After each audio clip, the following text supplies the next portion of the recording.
Buenas noches. Buenas noches. No tengo que gritar.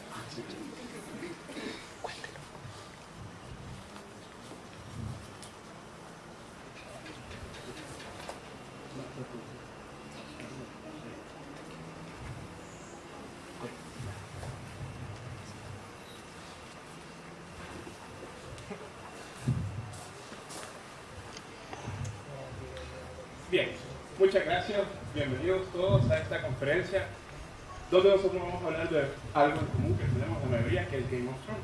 ¿De acuerdo? Game of Thrones, que es esta serie magnífica, diría yo, porque personalmente me encanta, que HBO nos presenta desde 2011 y que ahorita ya llevamos 6 temporadas, estamos en la 6ª temporada exactamente. Juego de Tronos, o Game of Thrones, que está basado en el libro sobre la canción de Hielo y Fuego, que fue escrita por George Martin en 1996. Nos presenta a nosotros en un universo ficticio, en un mundo ficticio, con personajes inventados, en un país y continentes totalmente de la autoría del señor Martin. Y bueno, que de alguna u otra forma a muchos nos encanta y nos fascina. Es interés de esta conferencia que nosotros platiquemos algunos puntos que puedan tener en comparación con nuestra realidad, es decir, con nuestra sociedad y con nuestra vida diaria. ¿Por qué nos gusta tanto Game of Thrones? ¿De acuerdo? Muy bien. Vamos a comenzar haciendo un pequeño resumen de cómo va la historia hasta ahorita. Los que veamos toda la secuencia del primer capítulo hasta el capítulo que se presentó el domingo, vamos a hacer rápidamente las conexiones. Bueno, todo comenzó con el rey Robert Baratheon, de acuerdo, lo recordamos.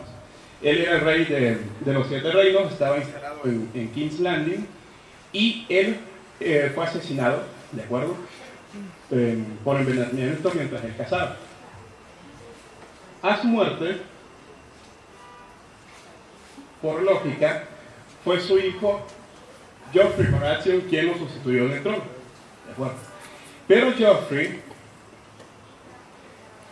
al momento de asumir el trono, se comienza lo que se conoce como la batalla de los 5 reyes, o la guerra de los 5 reyes.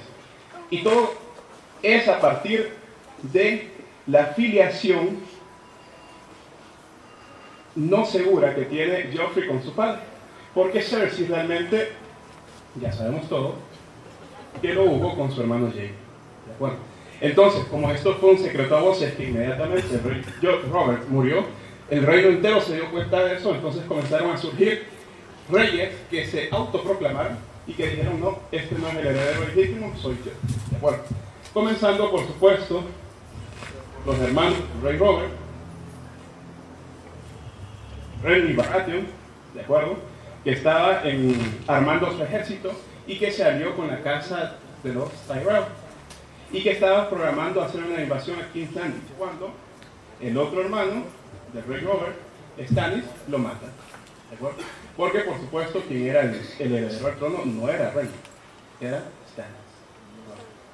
Bueno, mientras tanto, en el norte tenemos nosotros al autoproclamado rey del norte también, Robb Stark, ¿de acuerdo? Y además tenemos un quinto rey, que se autoproclama también, que es Balon Rey. Bueno, todos, por supuesto, son los reyes legítimos, todos son los que tienen el verdadero derecho a estar en el trono de hierro, y todos están luchando por eso.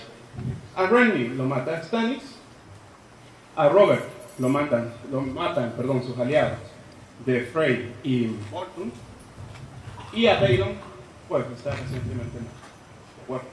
Bueno, de toda esta guerra de los 5 reyes, teniendo muertos a Robb Stark, teniendo muertos a Stannis, a Renly Baratheon, teniendo muerto a Joffrey posteriormente, nosotros tenemos un gran vencedor de esta batalla de los primeros de los 5 reyes, que van a ser los Lannister. Por supuesto, los Lannister, la familia de los Lannister. Pero esto a los Lannister les dura bastante poco, porque después vino un periodo que es de la caída de los Lannister. La caída de los Lannister se da cuando Joffrey, siendo rey, es instalado en la King's Landing, muere asesinado también por envenenamiento. Y posteriormente a él, casi al poco tiempo, su abuelo, Tywin Lannister, mano del rey, también lo asesina. Con la muerte de Tywin, todo el mundo opina de que esto fue realmente el hecho de que marcó la caída del Lannister, porque por supuesto era el pilar, era quien mantenía toda la hegemonía de los Lannister, que estaba afiliado por Joffrey, por supuesto, por su abuelo. Al morir Joffrey, es Tommen quien se instala en el trono de hierro, por derecho también. Pero Tommen es un jovencito, es muy niño, se dice que tiene entre 10 y 12 años de edad, ¿de acuerdo? Y se casa con Marjorie Tyrell, perdón.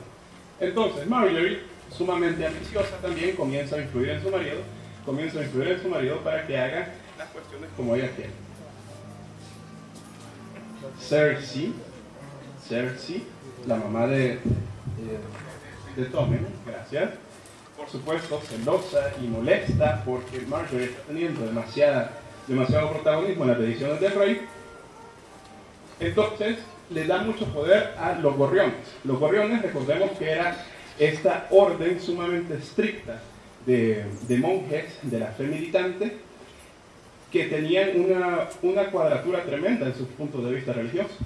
Entonces Cersei, con el objetivo de que acaben con los Tyrell, ¿de acuerdo? Con Loras Tyrell y con Marjorie Tyrell, les da mucho poder a ellos. Con lo que Cersei no contara es que después eso le iba a devolver y iba a venir también tras de ella.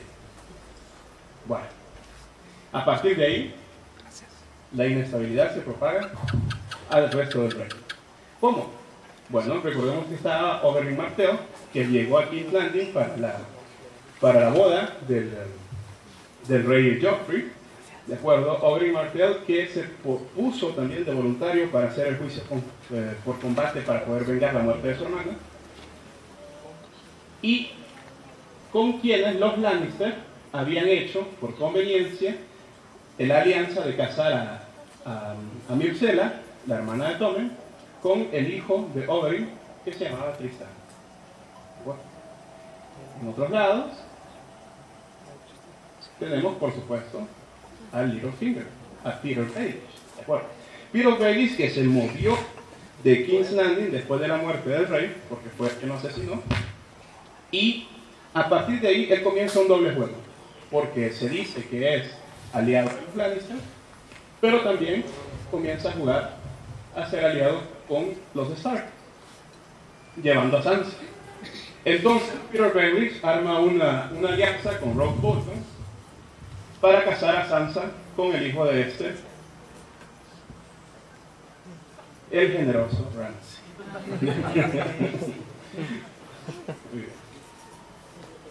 Por supuesto, a esta altura tenemos de que Stannis Baratheon, recordemos que fue uno de los que sobrevivió en la batalla de los 5 reyes, está moviéndose hacia el norte, fue al muro, ¿de acuerdo?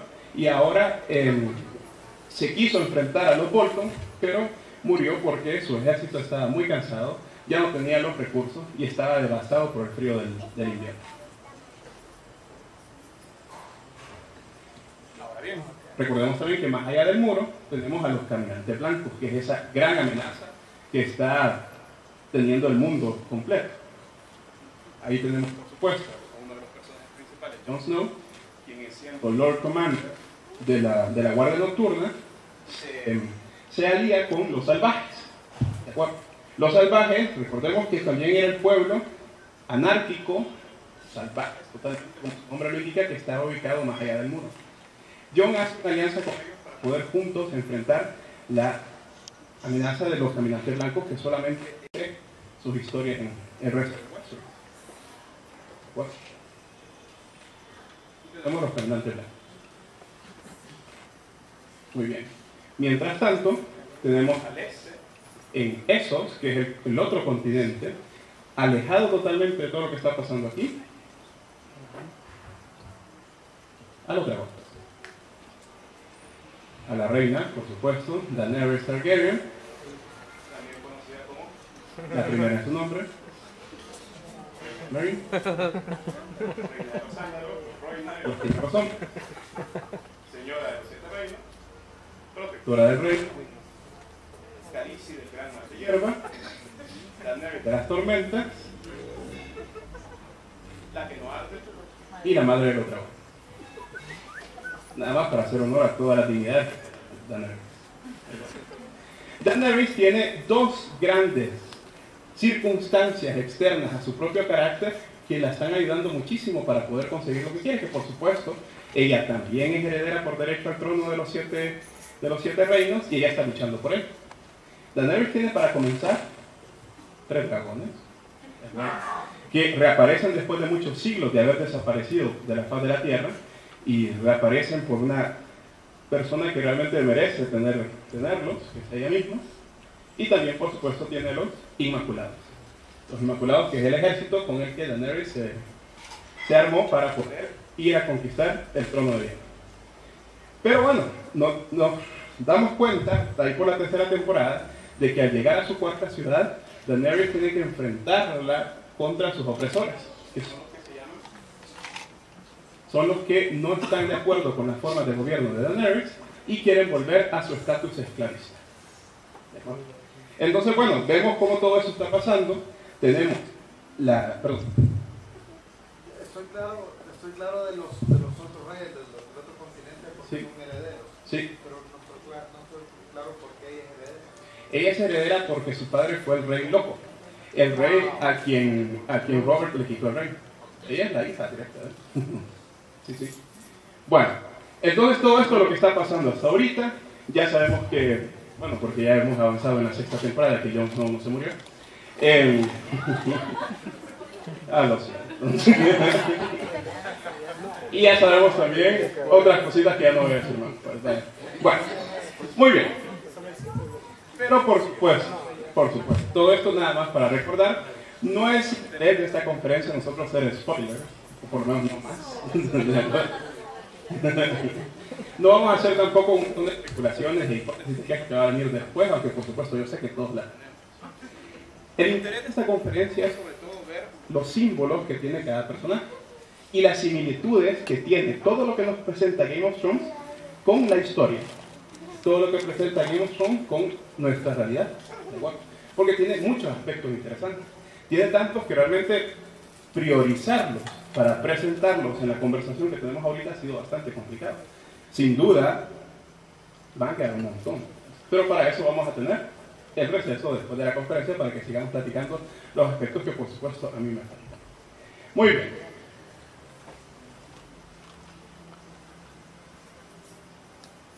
Bueno, el mapa.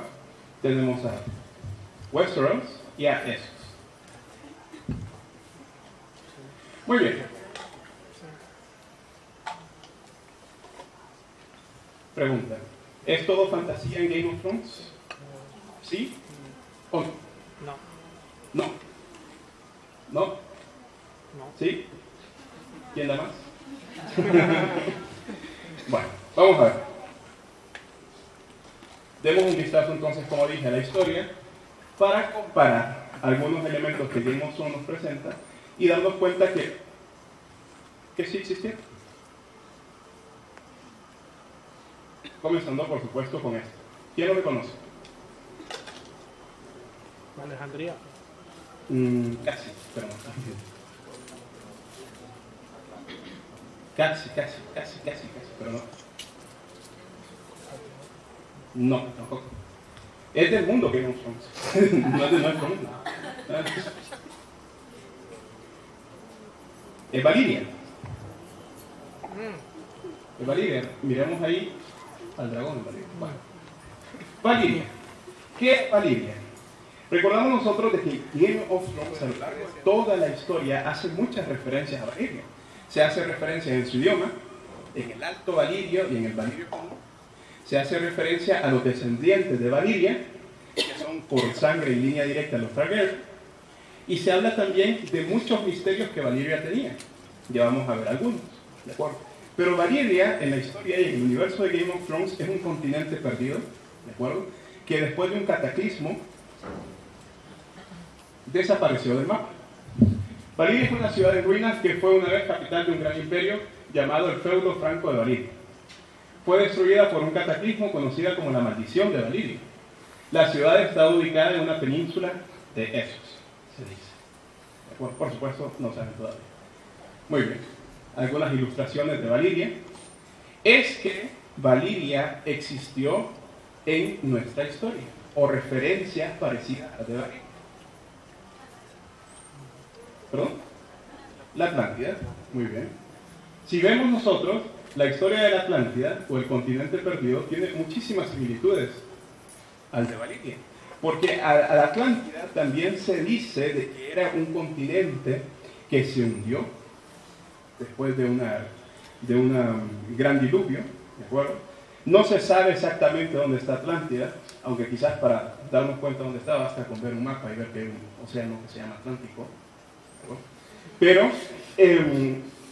de la Atlántida también se hablan cosas maravillosas, que tenían artefactos voladores, que tenían una tecnología que nosotros no conocemos y que tenían también una inteligencia superior, los atlantes. Platón hace referencia a la Atlántida y la ubica en 11.500 años antes de Cristo. De Valiria, volviendo a Game of Thrones, tenemos un elemento que todos lo recordamos. Es el fuego valirio. El fuego valirio, que es ese fuego misterioso que Tyrion usó para derrocar a Stannis en la batalla naval que tuvieron en la segunda temporada. Algunas características del fuego valirio. Es un líquido inflamable y volátil que puede arder por mucho tiempo. No se va a apagar hasta que se consume. Quema todo a su paso hasta que se consume por completo. Imposible de apagar y pudiendo arder sobre el agua. Los alquimistas de King's Landing o Desembarco del Rey son los únicos que conocen el secreto de su fabricación y lo llaman la sustancia. Los alquimistas fabrican el fuego valirio en los sótanos de la sede de su gremio, un enorme laberinto bajo la colina de Visenya. Se desconoce el proceso de creación, que mantiene en secreto lo que se sabe. Lo que se sabe es que interviene en un tipo especial de magia, y cuanto más poderoso sea el mago, piromante, más agresivo será el fuego, lo que permite hacer variedad de sustancias de baja o de alta potencia. Todo esto es Game of Thrones. Los acólitos del gremio fabrican el fuego valirio en celdas especiales en un proceso muy delicado. El riesgo de explosión es muy grande, y en ese caso el techo de la celda se derrumba sepultando la celda en arena, apagando el fuego, pero matando a la cola. Todo esto es Game of Thrones también. Entonces nosotros tenemos el fuego valirio. Ese fuego que yo francamente cuando lo vi, yo dije, wow. Porque mató a muchas personas de los Baratheon, quemó por completo a todos los barcos, y eso me hizo tratar de recordar e irme un poco a la historia. Porque, ¿qué creen? ¿El fuego valirio realmente existió? Por supuesto, ya no existe porque ya no sabemos cómo se hace. Pero la historia cuenta que existió algo que llamó el fuego griego. ¿De acuerdo? Hay documentos, hay documentación histórica que se refiere al fuego griego, ¿de acuerdo? Que tenía unas características muy similares al fuego valirio que nos presenta Game of Thrones. Comenzando, por supuesto, con las batallas navales de Alejandro Magno. Se dice que cuando Alejandro Magno tenía que mandar a reparar sus naves, las reparaciones de las naves o de los barcos no se detenían ni siquiera en la noche, sino que con fuego valirio podían los buzos ir a reparar las naves abajo del agua, ¿de acuerdo? Y las usaban también para hacer operaciones parecidas a las soldaduras, ¿de acuerdo? Eso está documentado. Es decir, alguna vez también tuvimos fuego valirio. La pregunta es, ¿por qué ya no lo tenemos? ¿Por qué se nos olvida? ¿De acuerdo? La tradición se apagó. ¿Cómo es fuego? Los gorriones, que es esa orden religiosa a la que Cersei le dio un poder político y que se encarga de torturar y de matar, de juzgar a las personas que no llevan su vida de acuerdo a la doctrina que ellos piensan que es la correcta, ¿a qué episodio de la historia nuestra conocida nos recuerda? A la Santa Inquisición, por supuesto. ¿De acuerdo? a la Santa, sí, porque de Santa tuvo poco, la Santa Inquisición, que también se encargaba de torturar, de maltratar y de matar, por supuesto, a todos aquellos herejes que no llevaban una vida de acuerdo a las doctrinas y al dogma del momento. ¿De acuerdo? La Santa Inquisición, históricamente, y eso pues sabemos que es verdad, fueron incluso los que acabaron con los templarios. ¿De acuerdo? Cuando en un momento, por supuesto, los templarios estaban aceptados por la sociedad porque eran caballeros que defendían el honor del pueblo completo y eran los guardianes del mundo civilizado, hubo un momento en que la Santa Inquisición dijo: no, ya no nos conviene, se están haciendo muy ricos y el dinero tiene que ser para nosotros. Entonces los mandaron a matar. Esperemos que los gorriones en Game of Thrones no lleguen a tener tanto poder. Pero bueno. Ahora bien, ¿qué símbolos se esconden detrás de cada personaje? Esa es otra de las preguntas que tenemos en esta conferencia. Porque por supuesto tenemos nosotros una serie de personajes. Personajes que estoy seguro nosotros desde el principio ya tenemos a nuestro favorito y ya tenemos a quien odiamos más. De acuerdo. A ver, pregunta, levanta la mano, ¿quién quiere a Tyrion?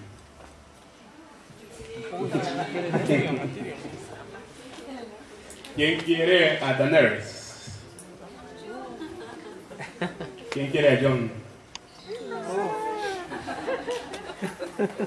¿Quién quiere a Tyrion? Lannister. Me encanta. ¿Quién odia a Joffrey?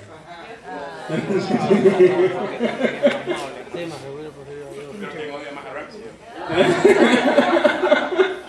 Entonces vemos nosotros como a través de los personajes nosotros tenemos nuestras pasiones que están al rojo vivo y que también nos tienen pegados a la pantalla del televisor o de la computadora donde miramos Game of Thrones, que realmente tienen una especie de identidad y que hace en nosotros algo misterioso que hace que estemos ahí y que estemos viviendo la historia realmente.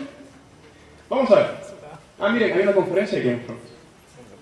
Vamos, tal vez llegamos a tiempo.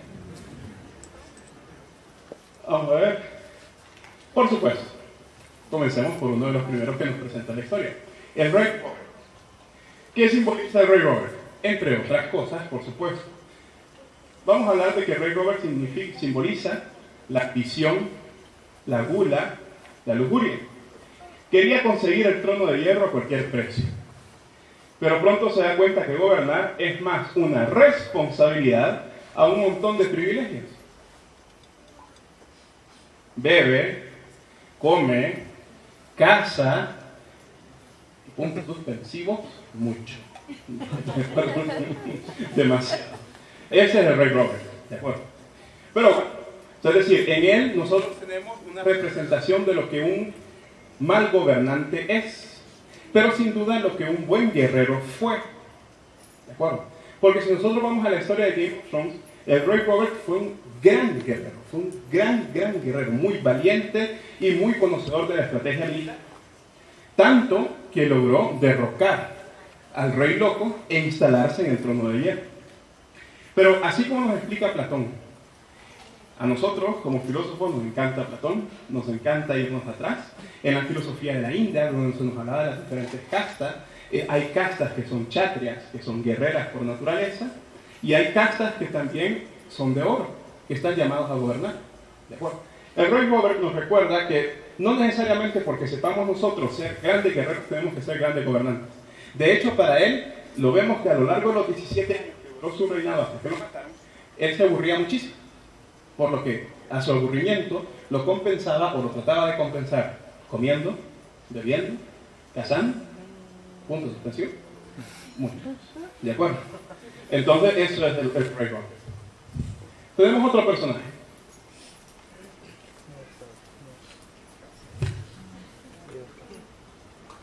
No lloren, por favor, ya se murió. Ya, ¿todo bien? Joffrey, ¿qué simboliza? El tirano por excelencia. ¿De acuerdo? Está convencido de que todas y cada una de las personas en el reino deben de vivir para servir. ¿De acuerdo? Y no al contrario, no debe de ser él quien sirve a su reino, sino que todo mundo debe de servirle a él, porque es un niño malcriado, es un niño todavía, sumamente mal educado, y que jamás ha tenido una formación para poder gobernar. Totalmente al contrario, la antítesis viva de lo que en la antigüedad, Confucio, por el caso, hablaba de lo que era un buen gobernante. Confucio decía de que un buen gobernante era aquel que primero se gobernaba a sí mismo, que no se dejaba guiar por sus pasiones, que no se dejaba guiar por sus caprichos. Tenemos lo contrario en Joffrey. Eso nos simboliza a nosotros Joffrey. ¿Hay algún aspecto positivo de Joffrey? Me cuesta demasiado, no lo encuentro. ¿Alguien me puede decir algo positivo de Joffrey? Algo debe tener, pero yo no me acuerdo.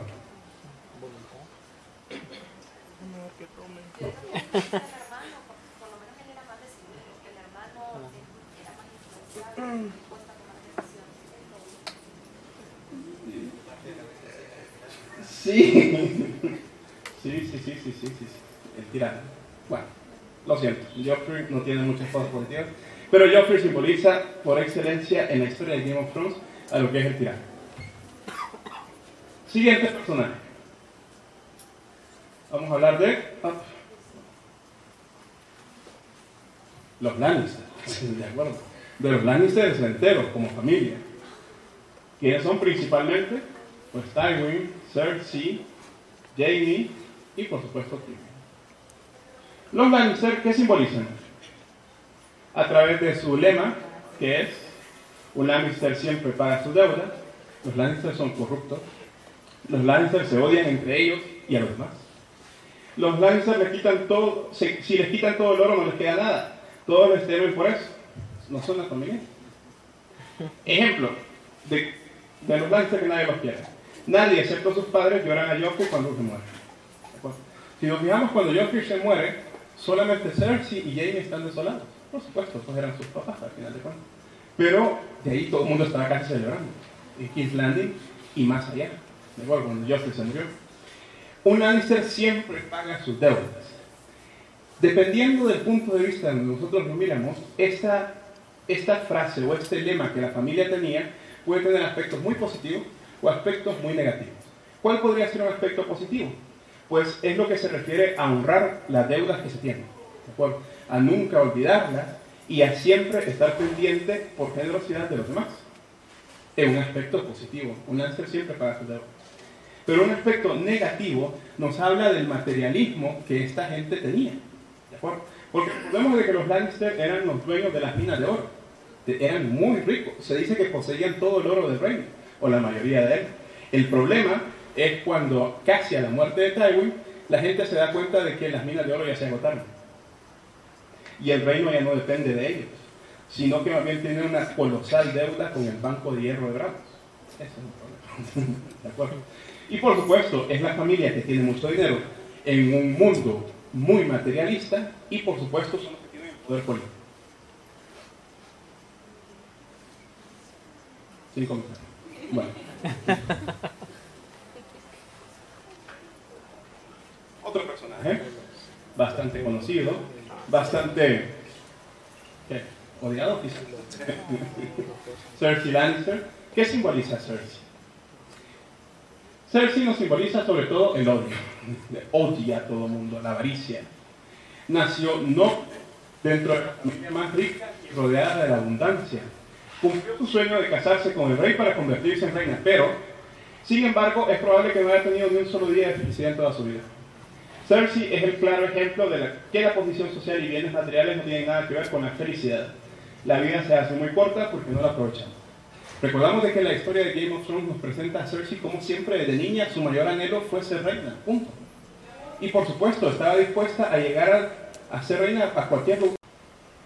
Siempre, durante todos los episodios de Game of Thrones, salvo cuando nos presentan su aspecto materno, que ahí es quizás el único de los pocos aspectos positivos que Cersei tiene, el amor tan grande que manifiesta por sus hijos y por el que ella misma dice de que es capaz de hacer cualquier cosa y en efecto lo hace.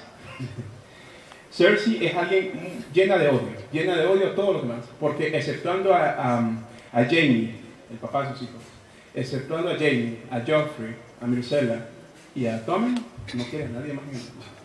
A todo el resto los odia. Y bueno, por supuesto, nunca llegó a ser feliz. También nos recuerda que a pesar de que ella tiene todo el oro del mundo, no es eso lo que paga la gente.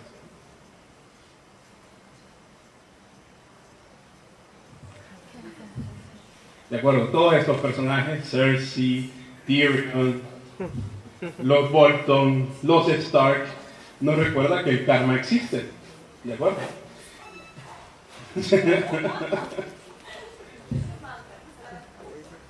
Ay, sí. ¿De acuerdo? De que el karma, que es esa ley universal de la que las civilizaciones indias hablaban, karma en sánscrito significa acción. Entonces el karma no es un castigo necesariamente, así como está puesto ahí, sino que el karma es la segunda ley de Newton interpretada en la vida real. Es decir, cada acción tiene una reacción igual y opuesta. ¿De acuerdo? Todas las cosas buenas que nosotros hacemos se nos van a devolver como cosas buenas. Y todas las cosas malas que nosotros hacemos se nos van a devolver en el mismo sentido. ¿De acuerdo? Entonces en Game of Thrones nosotros vemos a cada momento cómo el karma es algo manifiesto. Incluso nosotros estamos capítulo a capítulo esperando y en qué momento se va a morir, porque sabemos que se lo merece. ¿De acuerdo? ¿En qué momento lo van a matar? Es que a este lo tienen que matar así, así, así, así, así. Nosotros ya estamos llamándonos a nosotros mismos señores del karma, cabrón. Entonces, pero, es decir, siempre estamos ahí. Subconscientemente a nosotros hay algo que nos dice es que así va a pasar. Porque claro, es casi matemático, es lógico. El karma es también bastante matemático y bastante lógico cuando nosotros lo vemos. Lo que pasa es que it's a bitch cuando nos gusta, cuando es aplicado a nosotros mismos. Ahí sí, de acuerdo. Ahí sí a todo el mundo empieza, no, esa cosa no es así. Bueno, vale, solo en Game of Thrones. Pero bueno.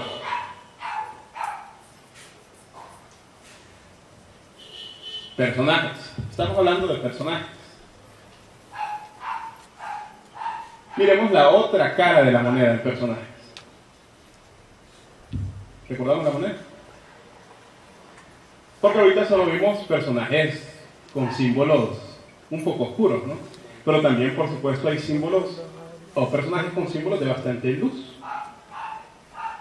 Aquellos que nos despiertan lo mejor en nosotros. Porque Cersei, Joffrey, Robert solamente nos recuerdan cuestiones, digamos, negativas que tienen los demás. Yo no. Ustedes, yo no. De acuerdo. Pero bueno, miremos, por ejemplo, a la casa Stark. Vimos a la casa Lannister. Vimos a la casa Lannister en un aspecto no tan símbolo positivo, pero sí están los Stark. ¿De acuerdo? Los Stark es esa familia que desde el primer capítulo, las primeras escenas son en Winterfell y que están sospechosamente hechas para que nosotros desde el principio tengamos una simpatía con ellos. Pero es que realmente casi inevitable no sentirse identificado con Stark, porque tienen símbolos, ¿de acuerdo? Ellos simbolizan el honor, la lealtad, la fraternidad, la tradición, la responsabilidad, la coherencia, el amor, virtudes por completo. El honor, por supuesto. Incluso nosotros recordamos cómo el honor ha sido transmitido a los Stark de generación en generación, y cuando llega a unos oídos que no están acostumbrados a oír las virtudes de los seres humanos como el honor, es algo chocante. Como cuando Jon Snow le empieza a explicar a Ygritte, la salvaje, cómo funciona el honor. Ella empieza a burlarse de él y le dice que ustedes que siempre andan con banderas y con cosas y en caballos que se creen la gran cosa. Entonces él le dice, no, es una cuestión de honor. ¿De acuerdo? La lealtad, la fraternidad, son una familia que se quiere mucho. Gracias. Son una familia que se quiere mucho. Siguen las tradiciones, porque es de las pocas que todavía adora a los dioses antiguos. ¿De acuerdo? No a los nuevos dioses, que son las de las 7 manifestaciones. Entonces nos recuerda que son ellos quienes siguen una tradición. La responsabilidad, la coherencia. Recordemos también una de las frases de Ned Stark que decía de que aquel que empuña Aquí el que dicta la sentencia tiene que empuñar la espada. ¿De acuerdo? Es decir, que tiene que ser coherente consigo mismo. Y el amor. Los Stark han sabido conservar sus tradiciones, siguen adorando a los antiguos dioses a pesar de que el resto del mundo les ha olvidado, es decir, le dan importancia a la vida espiritual. ¿De acuerdo? ¿Qué es lo que hacía Ned Stark cada vez que estaba en duda o en conflicto? Se iba al lugar sagrado que tiene en Winterfell. ¿De acuerdo? Que es donde está el árbol con el lago. Que tienen una vida espiritual manifiesta. Los Stark son nobles, no solo por el apellido, sino de corazón, y se hacen responsables de sus actos. Lo que decía, cuando se condena a muerte a alguien, el que le condena debe empuñar la espada. Eso decía Ned Stark. Ned pudo ser rey, pero jamás quiso esa carga, pues era consciente de lo que significaba el trono y cuando le nombran mano del rey, se preocupa de gobernar. Deuda de la corona, alimentar al pueblo. Quizás murió solo, preso de los Lannister y víctima de los corruptos, pero lo hizo con la conciencia limpia, sabiendo que tenía el amor de sus hijos, de su esposa y de sus súbditos. Cosa que ninguno de los Lannister podrá decir. ¿De acuerdo? Ned Stark se murió, recordamos, decapitado al final de la primera temporada. Pero él estaba convencido de que tenía el amor de su familia. Él estaba convencido de que tenía el amor de sus hijos. Él estaba convencido de que sus súbditos iban a estar ahí y de que la continuidad de su familia iba a seguir. En cambio, ¿pudo haber tenido lo mismo Tywin? No sabemos. Yo creo que no. Otro personaje que es interesante para mí, por supuesto, es esto. Esto me llama muchísimo la atención. Dos hermanos, dos senderos distintos, que buscan un solo objetivo, el desarrollo de sus poderes latentes. ¿Quiénes son? ¿Perdón? ¿Perdón? No. Brandon Stark y Arya. ¿Recordamos? Los hermanos Stark, que ambos están en una búsqueda, ambos están yendo tras de algo, ¿de acuerdo? Tras una formación. Tenemos a Brandon, para el caso, a Brandon que sus motivaciones es la sana duda, porque recordemos que a Brandon todo comienza con sueños, ¿de acuerdo? Y al contrario de muchos de nosotros que no le ponemos atención a lo que soñamos porque son cosas que... Él sí le puso atención y le llamó mucho el hecho ¿de qué? El cuervo de los tres ojos, ¿de acuerdo? Una vez más tenemos el símbolo del tercer ojo que en India simbolizó la intuición, ¿de acuerdo? La motivación de Brandon también es, la intuición, ¿de acuerdo? Él tenía la intuición de que ese cuervo simbolizaba algo, él tenía la intuición de que ese cuervo era algo importante y fue atrás de él. Brandon, a pesar de que se ha quedado sin movilidad en sus piernas, comienza a buscar un maestro en símbolo de los dioses antiguos. Él se quedó sin movilidad, se quedó paralítico, pero eso no le impidió a él seguir adelante, ¿de acuerdo? Gracias a la ayuda de Hodor y de los tres. Brandon desea contribuir a la lucha contra los caminantes blancos. Él sabe de los caminantes blancos. Él sabe de la terrible amenaza que son.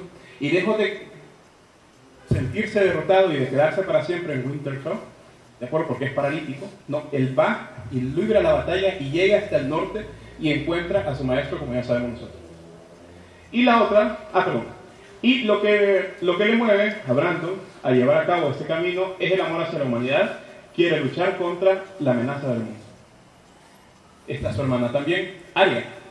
Que si a Brandon lo motivan la sana duda, la intuición, la fraternidad, el amor a los demás, ¿qué es lo que a Arya la motiva a ir a Bravos?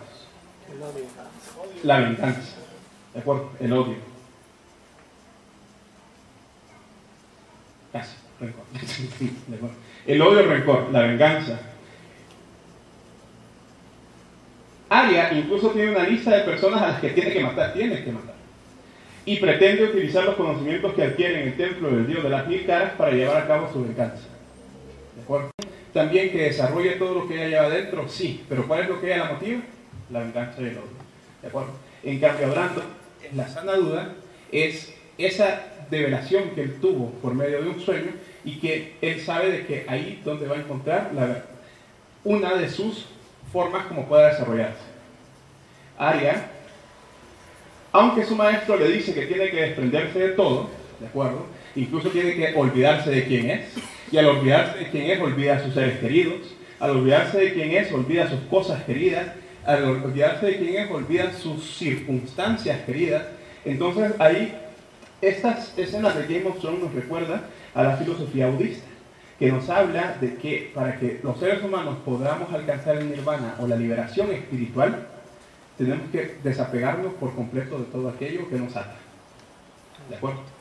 Entonces, en Arya, bueno, pero Arya hace caso, más o menos, ¿de acuerdo? Si no, pues recordemos que tuvo que pasar por una prueba bastante complicada por usar mal los poderes que hasta ese momento se le había permitido desarrollar. Arya tiene indicaciones de que debe dejar de ser Arya para convertirse en nadie. Otra forma de decir que no puede entrar en el templo sin romper antes con las cargas del pasado. Pero ella no lo cumple, lo tira todo excepto la espada que la esconde con la intención de recuperarla algún día. ¿De acuerdo? Por supuesto, como neófita en el sendero, ella quiso engañarse a sí misma y ella quiso engañar a su maestro cuando le puso la tarea de tirar todo al mar. Y lo tiró todo, en efecto, menos a Nilo, ¿de acuerdo? A la espada. Entonces, ¿por qué? Está esperando matar a alguien que al final lo mató y que, bueno, ya vimos cuánto le costó. Claro.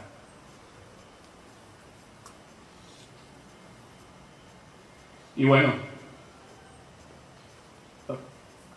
perdón.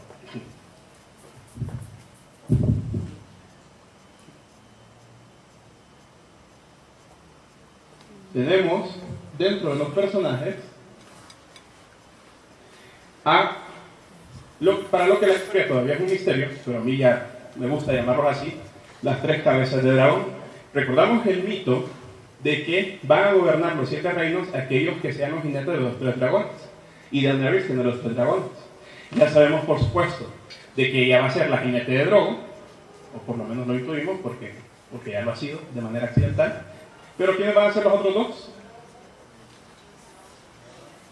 Jon, a ver, ¿quién da por Jon? Muy bien, ¿y el otro es? Tywin, está muerto. Perdón. ¿Quién da por Tyrion?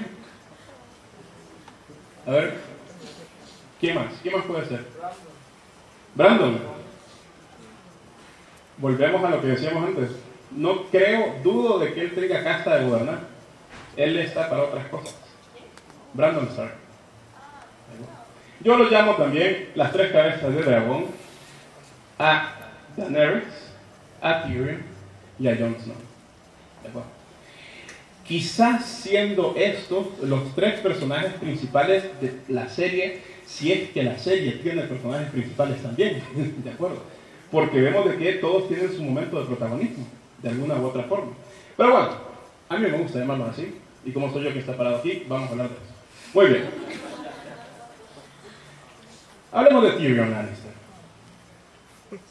Es uno de mis personajes favoritos del principio, me encanta Tyrion, por supuesto, también tiene un símbolo.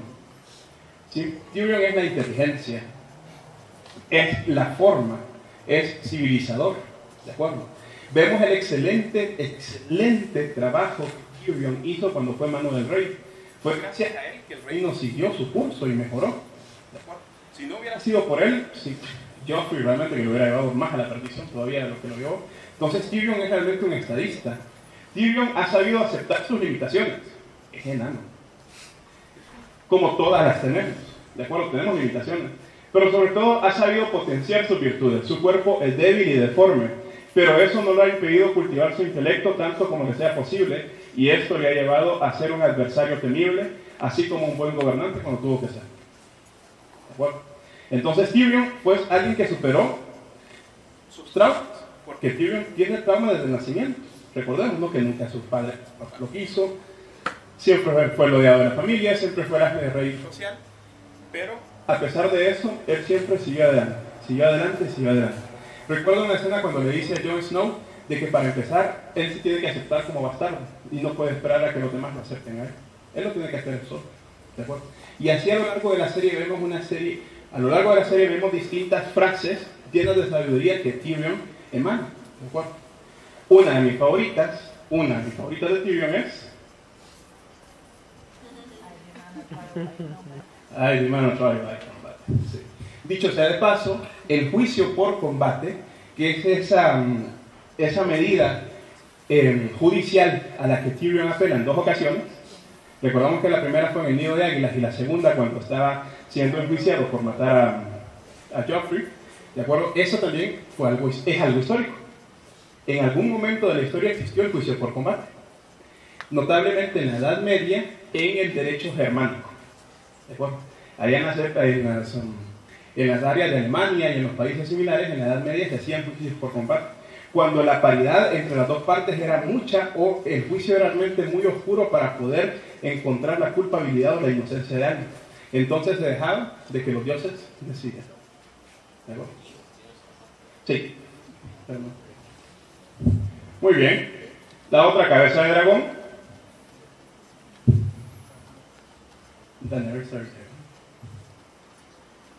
Símbolo, sabiduría, vida, justicia, tolerancia, generosidad. Sabiduría porque vemos de que a pesar de su juventud, porque Daenerys es muy joven, tiene como 17 o 18 años en la historia, ¿de acuerdo? Tiene una natural sabiduría para poder conducir a la gente. Siempre busca la justicia, es muy tolerante con su pueblo, a los que no comprende por qué quieren ser esclavos cuando ella no puede concebir la esclavitud, ¿de acuerdo? Pero sin embargo los tolera y les da opciones, les dice que pueden hacer contratos y eso. Es muy generosa, vemos que ella tiene mucha generosidad y es vida en cuanto es madre, y la madre genera vida, ella es la madre de dragones, ¿de acuerdo? Daenerys sabe ganarse a los Dothrakis, que es otro pueblo salvaje, pues tiene una tolerancia activa, ¿de acuerdo? No los entiende, son unos salvajes, ella toda así, ¿de acuerdo? Pero bueno, los tolera. Tiene una tolerancia activa y una mentalidad abierta, que le permite valorar las tradiciones de otros, aunque le resulten extrañas. Daenerys Targaryen lucha contra las injusticias del mundo, piensa siempre en los demás y nunca en sí misma. Vemos como ella, es decir, siempre está pensando en gobernar en su rol de reina, cómo sus apetitos o cómo sus pasiones personales, sus deseos personales, realmente le dedica una poca parte de su tiempo. Siempre está gobernando y pensando cómo hacerlo bien. Daenerys intenta ser justa con todos y obrar de forma correcta. A veces pues no le sale tan bien, pero trata. Y Daenerys aprende que gobernar no es sencillo. Tiene que superar grandes conflictos. Su pueblo está profundamente dividido entre los que eran esclavos y ya no lo son, y entre los que eran amos. ¿De acuerdo? Muy bien. Daenerys debe decidir entre actuar movida por el amor hacia las personas para superar todas las dificultades y entre el rencor y la venganza. En este caso, seguramente terminaría por convertirse en una tirana, igual que lo fueron sus antepasados. Entonces Daenerys está en esa delgada línea, ¿de acuerdo?, en la que quizás muchos estamos en muchos momentos de nuestra vida, que tenemos que tomar decisiones que no sean movidas por nuestras pasiones y nuestros deseos de venganza y de rencor, porque aquí está la diferencia entre lo que podemos hacer para los demás de bien o de mal, ¿de acuerdo? Y Daenerys siempre está en eso. Y por supuesto, el personaje preferido por muchos, quizás más por muchas, Jon Snow. Jon Snow simboliza la voluntad, el liderazgo, la lealtad, la ley y el heroísmo. Jon Snow es el héroe, ¿de acuerdo? Es el héroe que todo el mundo está esperando. Tanto que estuvimos un año entero esperando que se reviviera, ¿de acuerdo? Porque teníamos la esperanza de que él iba a venir a salvar el mundo. Y bueno, realmente ya sobrevivió, ya resucitó. Ahora solo esperemos de que en efecto salga el mundo.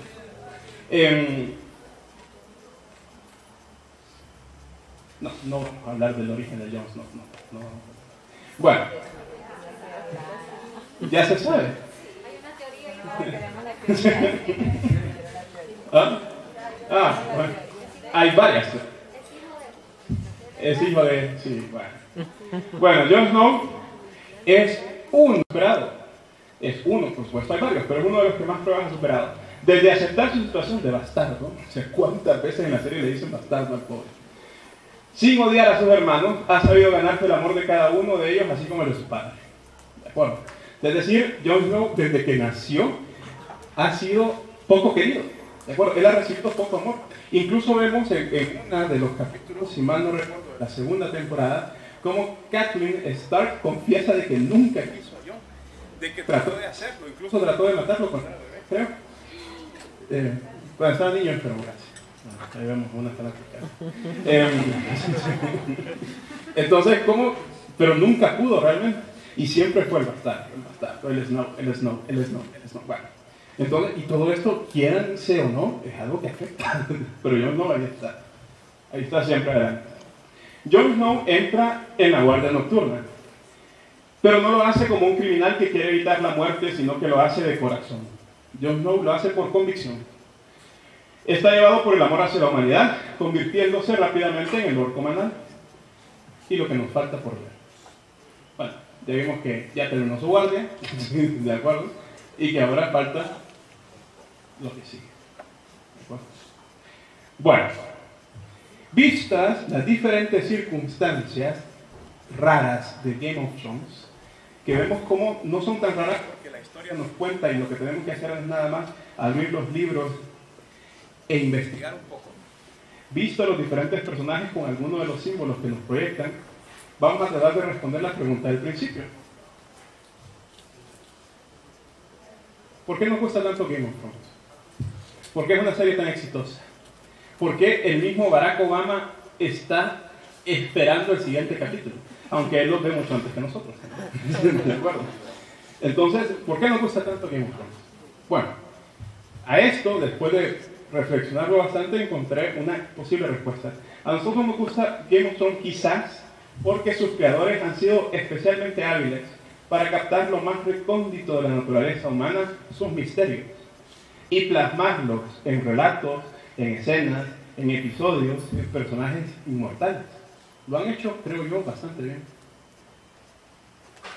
En un estilo singular, con su propio medio cultural, tiempo, espacio, nos maravillan, develándonos el gran secreto de la trascendencia, porque a pesar de representarlo ficticiamente, nos encontramos con claves fundamentales para conocernos a nosotros mismos y comprender mejor el mundo que nos rodea. ¿De acuerdo? Porque al final de cuentas, ese es uno de los grandes misterios que la humanidad tiene. Las tres preguntas: ¿de dónde vengo? ¿Quién soy? ¿Y para dónde voy? ¿De acuerdo? De alguna manera, Game of Thrones, sus creadores, sus productores, sus escritores, sus guionistas, los actores que lo hacen muy bien, nos representan a nosotros las diferentes virtudes del ser humano que nos permiten conocernos a nosotros mismos y también nuestros defectos, porque también nos podemos dar cuenta, puchica, eso que está haciendo Sergio también lo hubiera hecho. ¿De acuerdo? Ahí, esa decisión que tomó Tywin, ya tenía. ¿De acuerdo? Entonces nosotros nos identificamos con las partes buenas y nos develan las partes no tan buenas de nuestra propia psicología, de nuestra propia personalidad. Y también, por supuesto, nos permiten comprender mejor el mundo que nos rodea, porque nos hace comprender mejor la naturaleza por medio de los diferentes elementos. Nos permiten también comprender mejor la sociedad, la política, la alta y la baja política, ¿de acuerdo? Y nos permite también comprender cómo funciona la mente de los gobernantes y de los guerreros. ¿De acuerdo? Esa es mi conclusión. ¿De acuerdo? ¿Por qué nos gusta tanto Game of Thrones? Porque lo hacen bien. ¿Por qué nos gusta tanto Game of Thrones? Porque de alguna manera, para nosotros casi subconsciente, nos responde a nosotros esas grandes preguntas, de las que estamos ansiosos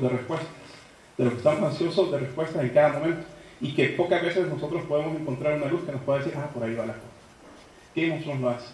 Y Game of Thrones lo hace, pienso yo, bien. ¿De acuerdo? Bueno. Recordemos que... ¿De acuerdo? Preparémonos.